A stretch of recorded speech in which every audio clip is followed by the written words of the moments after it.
모세가 이 말로 이스라엘 모든 자손에게 알리매 백성이 크게 슬퍼하여 아침에 일찍이 일어나 산 꼭대기로 올라가며 이르되 보소서, 우리가 여기 있나이다. 우리가 여호와께서 허락하신 곳으로 올라가리니 우리가 범죄하였음이니이다. 모세가 이르되 너희가 어찌하여 이제 여호와의 명령을 범하느냐? 이 일이 형통하지 못하리라. 여호와께서 너희 중에 계시지 아니하니 올라가지 말라. 너희의 대적 앞에서 패할까 하노라. 아말렉인과 가나안인이 너희 앞에 있으니 너희가 그 칼에 망하리라. 너희가 여호와를 배반하였으니 여호와께서 너희와 함께 하지 아니하시리라. 그들이 그래도 산 꼭대기로 올라갔고 여호와의 언약궤와 모세는 진영을 떠나지 아니하였더라. 아말렉인과 산간지대에 거주하는 가나안인이 내려와 그들을 무찌르고 호르마까지 이르렀더라.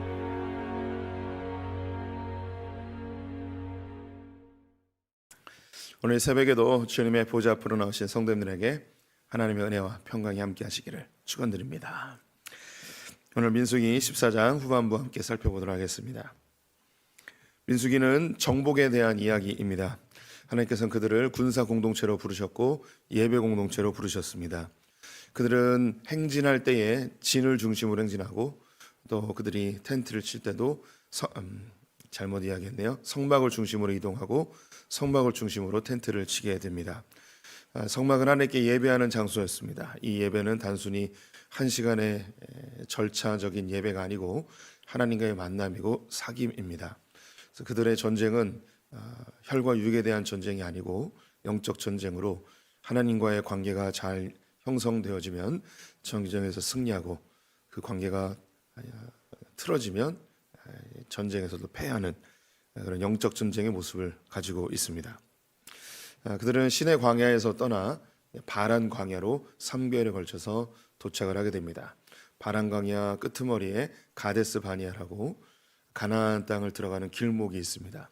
이곳을 통해서 가나안 땅으로 진군에 들어가는 것이 원래 하나님의 계획이었었는데요. 하지만 그들은 하나님에 대한 이 신뢰가 믿음이 적었고 가나안 땅에 들어가지 못하는 안타까운 일이 벌어지게 되었습니다. 이스라엘 백성들이 출정하여 즉 행군하여서 처음으로 만났던 전쟁은 불평불만이었습니다. 만나가 없음으로 인하여서 그들이 불평불만하게 되었고 그들에게 큰 재앙이 돼서 돌아오게 되죠. 두 번째는 시기들투 경쟁이었습니다. 미리암과 아론이 모세의 지도력에 대해서 시기하며 자신들이 또 같은 선지자라 이야기하며 도전하는 장면이 있죠. 그래서 문둥병에 걸려서 거반 죽게 되어지는 상황이 발생하게 됩니다. 세 번째는 두려움입니다. 어제 함께 나누었던 이 두려움은 하나님의 나라를 얻지 못하게 하는, 하나님의 풍성함을 얻지 못하게 하는 엄청난 큰 장애물입니다. 그래서 이 두려움은 우리의 영적 전쟁의 대상임을 반드시 알아야 합니다. 사단은 별것 아닌 것 같은 이 두려움을 조장해서 하나님이 우리에게 주시기로 예비한 것을 얻지 못하게끔 만들어버리죠. 이제 이 이스라엘 백성들이 가데스 바니아에서 40일 동안 정탐꾼이 가나안 땅을 정탐하고 온 그 이야기를 듣고서 그들이 두려움에 휩싸여 하나님의 말씀에 순종하지 못하고 가나안 땅으로 진군하지 않죠. 그랬더니 하나님께서 모세를 통하여 이스라엘 백성들이 40년 동안 광야에서 방황의 세월을 보내게 될 것을 이야기하십니다. 그리고 모든 출애굽 1세대들은 광야에서 죽고 출애굽 2세대들이 가나안 땅에 들어갈 것을 예고하시죠. 이것을 이야기한 다음에 그들이 보인 반응은 무엇인가? 우리가 군대를 조직해서 올라가겠습니다. 우리가 잘못했습니다. 하나님이 이 땅을 주신다고 했는데 우리가 하나님 앞에 범죄하였습니다. 용서해 주십시오 하면서 군대를 이끌고 올라가겠다는 거예요. 올라가라고 그럴 때는 안 올라가고 올라가지 말라고 그랬더니 또 올라간다고 하고 여기 성경에는 그 모세의 감정이 기록되어 있지 않지만 요즘 언어로 모세가 빡쳤을 것 같습니다. 가라고 그럴 때는 안 가고 가지 말라고 그랬더니 또 간다 그러고. 그래서 모세가 이야기합니다. 가지 마라. 너희들 절대 형통하지 못할 것이다. 싸움에 가도 너희들 반드시 패하게 될 것이다. 하나님께서 너희와 함께 가지 않으신다. 그럼에도 불구하고 꾸역꾸역 이스라엘 백성들이 군대를 이끌고 가나안 땅으로 들어갑니다. 가나안 땅으로 들어갔는데 당연히 패하죠. 그래서 45절에 보면 아말렉인과 산간지대에 거주하는 가나안인이 내려와 그들을 무찌르고 호르마까지 이르렀더라. 올라가지 말라고 그렇게 이야기했는데 굳이 올라가서 전쟁에서 패하고 쫓기는 신세가 되어버렸습니다. 하나님이 이 전쟁을 허락지 아니하셨고 하나님이 허락지 아니하셨으니 하나님이 이 전쟁에 개입하지 않게 되는 거죠. 이것은 불순종이라는 것입니다. 불순종. 영적 전쟁의 네 번째 주제는 바로 불순종입니다. 불순종은 하나님의 말씀과 관련된 문제입니다. 하나님의 말씀을 잘 따르는 것을 순종이라 이야기하고 하나님의 말씀을 따르지 않는 것을 불순종이라고 이야기하죠. 우리가 이 순종, 불순종이 왜 중요한 문제인가? 기차가 있습니다. 기차가 열심히 달리죠. 기차가 가장 안전하고 가장 행복할 수 있는 방법은 레일 위를 달릴 때입니다. 근데 이 기차가 이 레일 위를 평생 달리는 것이 지겹다고 해서 레일 밖으로 빠져나오는 순간 엄청난 큰 사고가 되는 거죠. 그 기차가 누려야 될 풍성함을 누리지 못하고 기차 안에 있는 사람들의 생명을 앗아가는 일이 발생하게 됩니다. 이 순종과 불순종은 별것 아닌 것 같지만 엄청난 큰 결과를 초래하게 됩니다. 그래서 불순종은 영적 전쟁이라고 할 수 있겠습니다. 최초의 범죄가 아담과 하와가 선악과를 따먹은 거죠. 뱀이 미혹하여서 선악과를 먹게 하였습니다. 그런데 그 아담과 하와가 처음으로 범죄한 것이 어떤 죄였냐면 바로 불순종이었죠. 하나님께서 선악과를 먹지 말라고 명령하셨는데 이것을 먹게 되었습니다. 사단이 아담과 하와를 미혹했던 것처럼 저와 우리 성도님들에게 미혹하는 방법은 바로 하나님의 말씀에서 벗어난 불순종을 하도록 우리에게 미혹을 하는 거죠. 아담과 하와가 불순종함으로 그들이 겪게 되어지는 일 두 가지인데요. 하나는 죽음이고요. 두 번째는 에덴 동산에서 쫓겨나는 일이었습니다.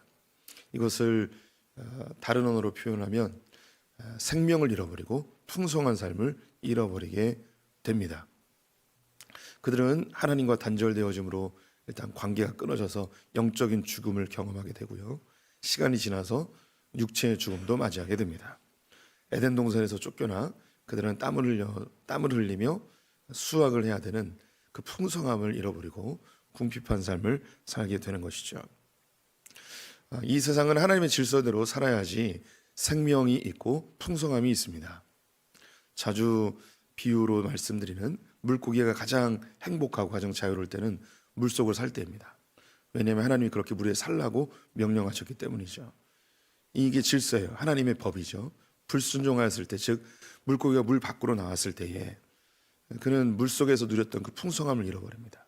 그리고 물 밖으로 나오는 순간 얼마 있지 않아 그는 생명까지도 잃어버리게 되는 거죠. 사단은 끊임없이 하나님의 말씀에 불순종하도록 우리를 미혹합니다. 그래서 이 불순종은 영적 전쟁의 영역임을 우리가 잘 알아야 합니다. 이스라엘 백성들이 불순종함으로 그들은 가나안 땅에서 누려야 될 그 젖과 꿀이는 그 풍성함을 누리지 못하게 됩니다. 순종하였다면 그 젖과 꿀을 얻었겠죠. 풍성을 누렸겠죠.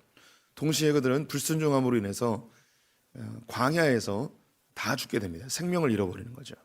불순종은 풍성한 삶을 잃어버리고 생명을 잃어버리게 합니다. 다시 말해 순종은 풍성한 삶으로 가고 생명을 연장시키는 장수하는 비결이 됩니다. 성도님들이 순종과 불순종, 이 불순종은 영적 전쟁의 영역임을 잘 알아야 합니다. 영적 전쟁의 영역이라는 것이 무언가 사단이 이것으로 우리를 공격한다는 거예요. 사단이 이것으로 우리를 미혹한다는 뜻입니다. 또한 불순종은 믿음의 영역입니다. 예수님이 요한복음 3장 36절에 이런 말씀을 하셨습니다.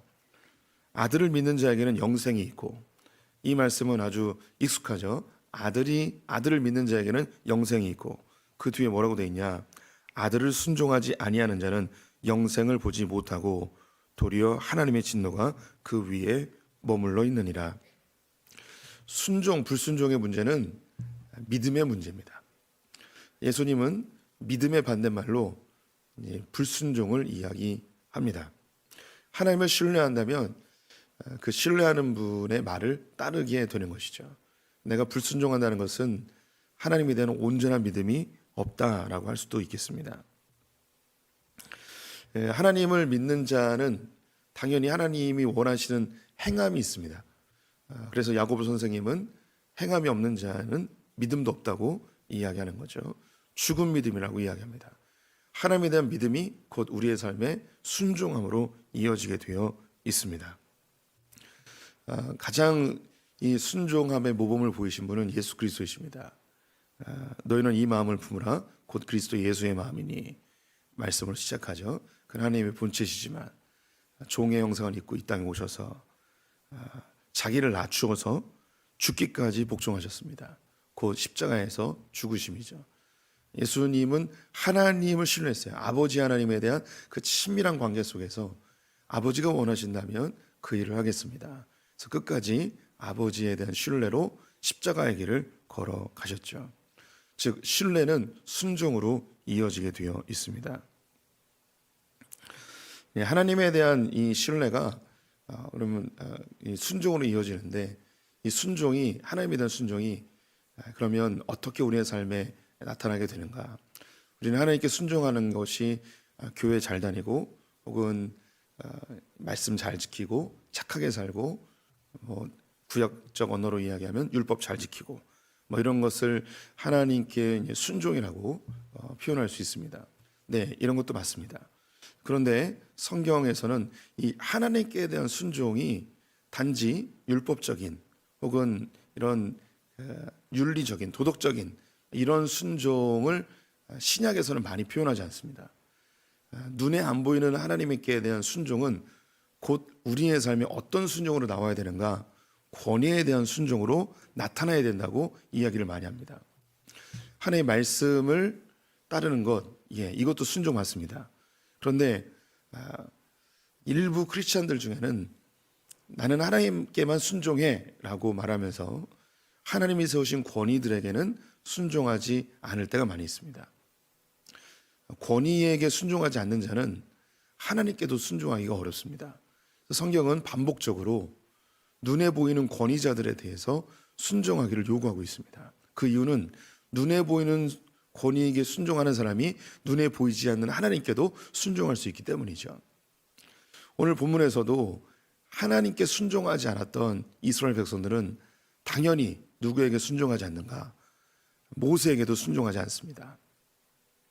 다른 말로 눈에 보이는 모세에게 순종하였다면 하나님께도 순종하는 거죠. 그래서 모세가 이스라엘 백성들에게 올라가지 마라 라고 하였는데 하나님께 순종하지 않았던 그들은 모세의 말에도 당연히 순종하지 않습니다. 그래서 성경은 우리가 하나님께 대한 이 순종의 문제를 어떤 형식으로 우리가 실천하기를 원하는가? 제일 먼저 떠오르는 것은 당연히 부모님에게 순종하기를 요구하고 있습니다.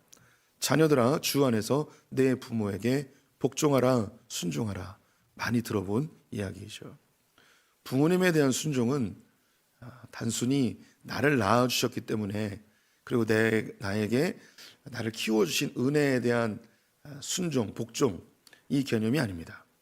그러면 하나님 말씀이 맞을 때도 있고 틀릴 때도 있죠. 왜냐하면 나는 부모님에게 받은 은혜가 없어요. 나는 부모님에게 오히려 큰 상처를 받고 혹은 학대를 당했어요. 그럼 이런 사람들에게는 내 부모에게 순종해라. 이 말이 도덕적으로 윤리적으로 다시 말해 받은 은혜가 있으니까 갚아야 된다. 이 개념이 적용이 안 됩니다. 성경은 하나님께 순종하듯 부모님께 순종하라는 거예요. 눈에 보이는 부모님에게 순종하는 자가 하나님께도 순종할 수 있기 때문이라는 것이죠. 두 번째는 우리 여성 동지들이 들으면 싫어할 수 있는데 남편에게 순종하라고 요구하고 있습니다. 아내들아 이와 같이 자기 남편에게 순종하라, 복종하라. 우리가 이런 얘기하면은 내 남편이 나에게 잘해줘야지 순종하든 말든 하죠라고 하겠죠. 성경은 이 남편에게 복종하고 순종하는 것이 우리의 머리 대신 그리스도에게 순종하는 것과 연결시켜서 설명을 하고 있습니다. 그래서 우리의 머리 대신 예수 그리스도의 말씀이 때로는 이해되기도 하고 이해 안 될 때도 있죠. 그럼에도 불구하고 순종하듯이 남편을 다 이해하지 못하더라도 그가 혹은 부당한 이야기를 할지라도 순종하라고 이야기하고 있습니다. 근데 성경 예외 기준들도 있습니다.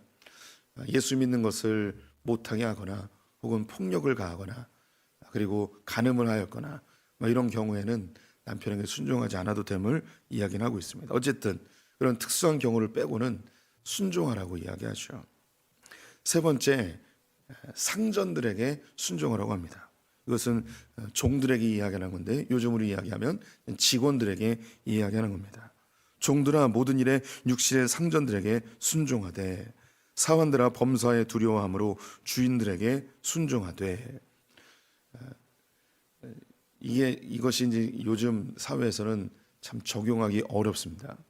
저는 뭐 직장 생활을 해본 적은 없지만 주변에 보면 직장 생활하면서 상사들, 사장님 욕하는 게 그들에게 있어서는 너무나 일상적인 이야기죠. 그래서 직장을 다니면서 늘 불평불만으로 다니는 사람이 얼마나 많은지요. 그들의 삶은 누군가를 비난하고 상사들 욕하는 것이 거의 모든 이야기의 소재가 아닌가 싶습니다. 근데 크리스찬들은 다르다는 거예요. 그럼 왜 상전들에게 순종해야 되는가? 위에 있는 사람이기 때문입니다. 눈에 보이는 상전에게 순종하는 사람이 보이지 않는 하나님께 순종할 수 있기 때문입니다. 네 번째는 성경은 우리에게 교회에게 순종하라고 이야기합니다. 교회의 권위에 순종하는 것이죠. 교회가 무엇인가 지도하고 결정하면 그것에 따르라는 것입니다. 젊은이들아 이와 같이 장로들에게 순종하고. 베드로전서 2장에 나와 있습니다. 마태복음 16장에 베드로가 주는 그리스도시요 살아계신 하나님의 아들입니다라는 고백을 하죠. 예수님께서 너희 이 고백의 반석 위에 내가 교회를 세울 것이다. 그래서 이 교회에게 열쇠를 줄 것인데 네가 이 땅에서 매면 하늘에서도 매이고 이 땅에서 풀면 하늘에서 풀린다고 이야기합니다. 여기서 이 열쇠는 베드로가 가진 것이 아니고 교회가 갖고 있는 거예요. 그래서 하나님은 교회에게 권위를 부여해 주셨어요. 교회가 결정하면 하나님께서 그 결정을 인정해 주겠다는 거예요. 그래서 교회에는 하나님이 세우신 권위가 있습니다. 그래서 각 지역마다 혹은 각 나라마다 각 시대마다 교회들이 결정하는 사항들이 달라요. 조금씩 차이가 있죠. 성경을 기반으로 만들어지긴 하지만 그 시대에 맞는 율례와 규례를 만들어요. 근데 그것을 성도들은 따르라는 거죠. 그것이 하나님을 믿는데 큰 해가 되거나 복음에서 벗어난 일이 아니면 따라야 되는 거예요. 그래서 한국 교회는 특히 우리 장로교 교단은 크리스찬은 술과 담배를 멀리하는 것을 교회가 정했습니다. 하지만 다른 나라 교회에서는 자유롭게 하는 교회들도 있어요. 그것은 교회가 정하는 거예요. 그 시대와 그 국가적 특성을 가지고 교회가 결정하는 거죠. 그런데 이렇게 이제 술과 담배를 멀리하고 금하라는 교회의 규례에 대해서 아니 다른 나라는 먹어도 되는데 왜 이 교회는 먹지 말라 하느냐 이렇게 다른 나라를 굳이 들 필요가 없는 거예요. 그러면 그 나라 그 교회 가서 신앙생활하면 되는 거죠. 근데 이 교회가 하나님의 권위로 교회가 결정한 것은 하나님께서도 그것을 인정해 주신다는 말씀입니다. 그래서 성도들은 교회의 권위에 순종하는 삶을 살아야 하는 것이죠. 다섯 번째로 성경은요 국가 권력과 법에 대해서 순종하라고 이야기합니다. 예수님도 가이사의 것은 가이사에게 하나님의 것은 하나님에게 라고 말씀하시면서 그 당시의 법을 존중해 주십니다. 그 외에 다른 성경에서는 조세를 내야 되는 자는 조세를 내고 라는 말씀들도 있습니다. 또한 통치자들과 권세 잡은 자들에게 복종하라. 인간의 모든 제도를 주를 위하여 순종하되 라면서 성경은 국가 권력과 법에 대한 순종을 이야기하고 있죠. 또 여섯 번째로 모든 위에 있는 것들, 순종하라고 이야기합니다. 각 사람은 위에 있는 모든 권세에게 복종하되라고 이야기합니다. 이 모든 것들을 다 아울러서 가장 중요한 하나님께 대해 순종해야 됩니다. 그런즉 너희는 하나님께 복종하라. 하나님께 대한 이 순종은 우리 성도님들이 하나님의 말씀을 따르고 교회 잘 다니고 헌금하고 예배 잘 드리고 주일 성수 잘하고 십계명 잘 지키고 이것도 하나님께 대한 순종 맞습니다. 굉장히 중요한 순종입니다. 그런데 성경은 계속 반복적으로 이야기하는 게 하나님께 대한 순종은 눈에 보이는 권위자들에 대한 순종으로 이어져야 됨을 강조하고 있습니다. 우리 성도님들의 마음속에 불만이 있고 혹은 저건 아닌데 라는 그런 영역이 있을지라도 우리의 신앙의 본질에 관련된 것이 아니라면 눈에 보이는 권위자들에게 순종할 필요가 있습니다. 이것이 곧 보이지 않는 하나님의 순종으로 이어지게 되는 것이죠. 그러면 사단은 그러면 어떻게 우리를 공격하겠습니까? 이 불순종에 대해서 부모님한테 순종하지 마 라는 것부터 시작을 하는 거예요. 사단은 그렇게 공격을 하는 겁니다. 부모님한테 도전해. 부모님이 틀렸잖아 라고 이렇게 눈에 보이는 권위, 하나님은 아니잖아요. 이거부터 시작되는 거예요. 그럼 이것이 점점점 확장되어서 하나님께 대해서 불순종하도록 하게 합니다. 직장 내에서 상전이나 사장님에게 불순종하도록 부당하잖아, 저 나쁜 거잖아 라고 하며 사단이 우리 마음을 공격합니다. 그래서 불순종하게 해요. 이 불순종이 익숙해지게 되고 불순종이 습관이 되고 불순종이 삶이 되어버리면 하나님께 대해서 불순종하는 일이 갑자기 일어나게 되는 거죠. 이 불순종은 단지 하나님께 대한 것뿐만 아니라 우리의 삶의 권위자들에 대한 불순종으로 이어지게 되어 있습니다. 그럼 부당한 명령에 대해서 그냥 참아야 되는가?